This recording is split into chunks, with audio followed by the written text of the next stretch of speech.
तेरी भांग की घुटाई मारगी, गोरा तेरी रोज की लड़ाई मारगी।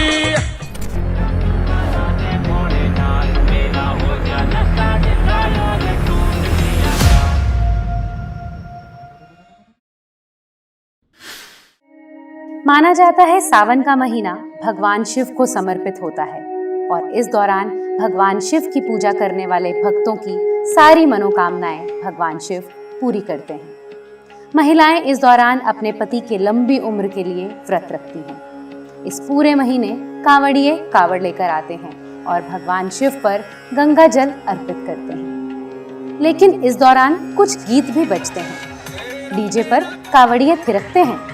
डीजे पर बजने वाले इन गानों में कुछ इस तरह के गीत होते हैं। भोले तेरे भांग की घुटाई मार गई, या बम बोला भांग का खा गोला। फिर अगला गीत बजता है, एक चिलम का सुट्टा तू मरा दे भोलेनाथ, मेरा नशा हो गया ढीला और टूट लिया गाल। एक चिलम का सुट्टा तू मरा दे भोलेनाथ, मेरा हो गया नशा ढीला और टूट लिया गाल। जब ये बंद होता है तब अगला गीत चालू होता है, न घोटू तेरी भांग ओ गणेश के पापा। सिर्फ इतना ही नहीं, कुछ गीतों में तो माता पार्वती भगवान शिव के रोज रोज भांग पीने से परेशान हैं और तब यह गीत बजता है। अब एक पल रुकिए, सोचिए, आज से कुछ सालों पहले जहां शिव की आराधना में ये गीत बजते थे कि शिव शंकर को जिसने पूजा उसका ही उद्धार हुआ। शिव शंकर को जिसने पूजा उसका ही उद्धार हुआ। अंतकाल को भव सागर में उसका बेड़ा पार हुआ। भोले शंकर की पूजा करो, ध्यान चरणों में उनके धरो, या सुबह सुबह लो शिव का नाम जैसे गुलशन कुमार के भजन घरों और मंदिरों में बजते थे। फिर अचानक ऐसा क्या हुआ कि शिव के नाम पर भोला, भांग, चिलम, सुल्फा, शराब और नशे के गीत सुनाई पड़ने लगे। चिलम पीते भगवान शिव की फोटो सोशल मीडिया पर घूमने लगी।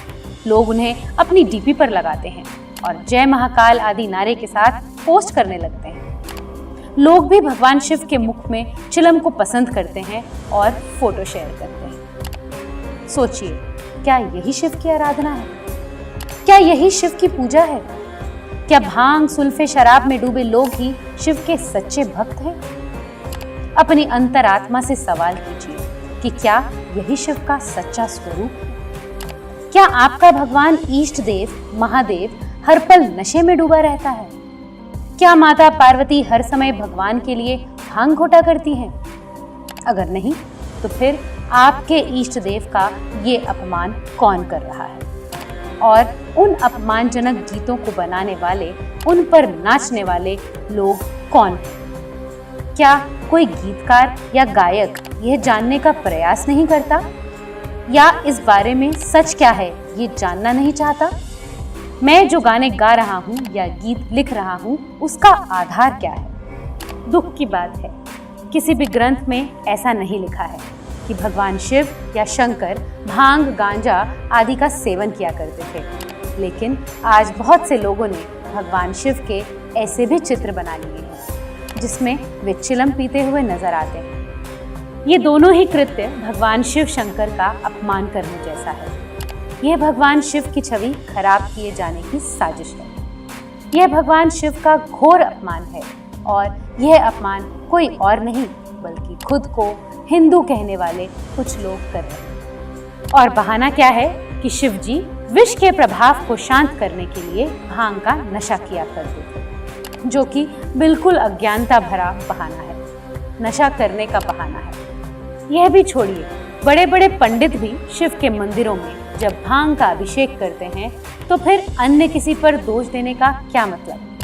यह तो अब आम हो चला है कि शिवरात्रि या महाशिवरात्रि के दिन लोग भांग घोट कर पीते हैं। किसी को भांग पीने की लत हो, पीजिए, लेकिन शिव के नाम पर भांग पीना शिव जैसे परम पुरुष महादेव का अपमान है। यदि आप भगवान शिव के भक्त हैं तो आपको यह जानकर और सुनकर धक्का लगना चाहिए, क्योंकि भगवान शिव हिंदू धर्म का मूल तना है। वह सनातन धर्म की रीढ़ है। इसलिए शिव को भांग, सुल्फे, चरस, गांजे से जोड़कर जानबूझकर ऐसा किया जा रहा है ताकि इस रीढ़ को तोड़ा जा सके और शिव को अपमानित कर उनका धर्मांतरण का काम आसान हो जाए। वह शिव जिससे सनातन का सूर्य दमकता है, वह शिव जो उद्गम भी है और प्रलय भी। शिव ही शक्ति है और शक्ति का नाम ही शिव है। शिव विकास का प्रथम चरण नहीं, अंतिम शिखर है।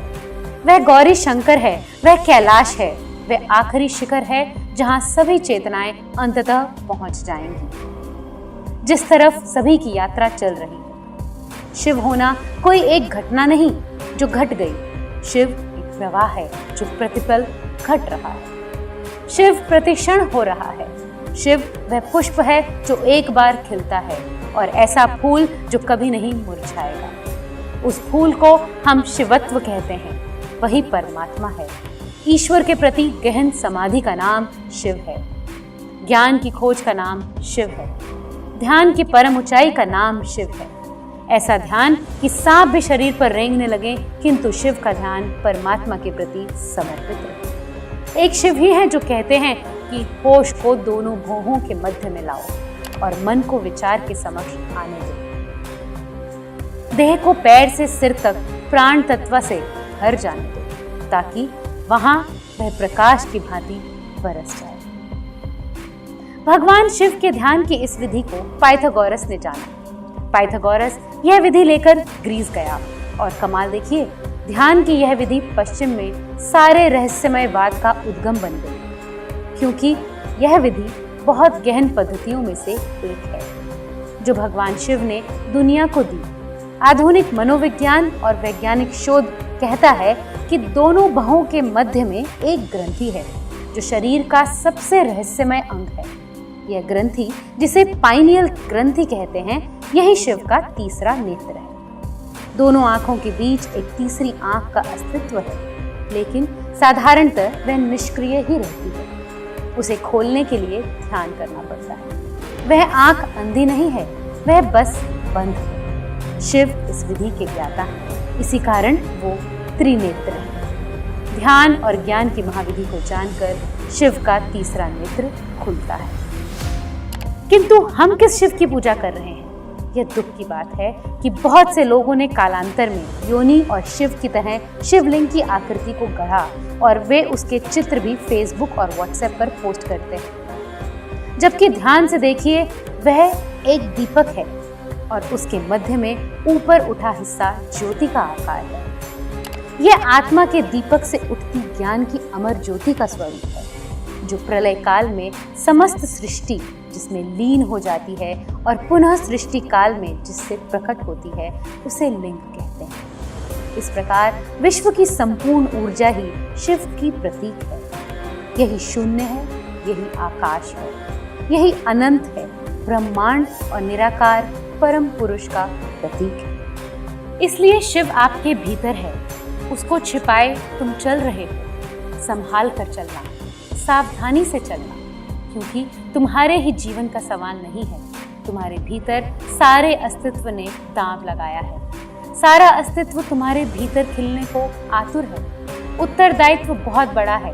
बहुत सावधानी से, संभल कर, होश पूर्वक एक एक कदम रखना, क्योंकि शिव का जन्म होना है। आज तुम्हें ही सोचना होगा कि आने वाली पीढ़ी को तुम कौन सा शिव देने जा रहे हो। ज्ञान और ध्यान की परम ऊंचाई प्राप्त करने वाला शिव या भांग, चरस, सुल्फा, चिलम पीने वाला शिव, डमरू वाला शिव या ज्ञान की अखंड ज्योति वाला शिव। शिव की शक्ति का समूचा पुंज तुम्हारे हृदय के अंदर है। जैसे चाहो ऐसे शिव अगली पीढ़ी को गर्व के साथ दो या शर्म के साथ दो। जैसा शिव तुम अगली पीढ़ी को दोगे, ऐसा ही तुम्हारा धर्म होगा। चमकता धर्म या डूबता धर्म, दोनों आपके हाथ।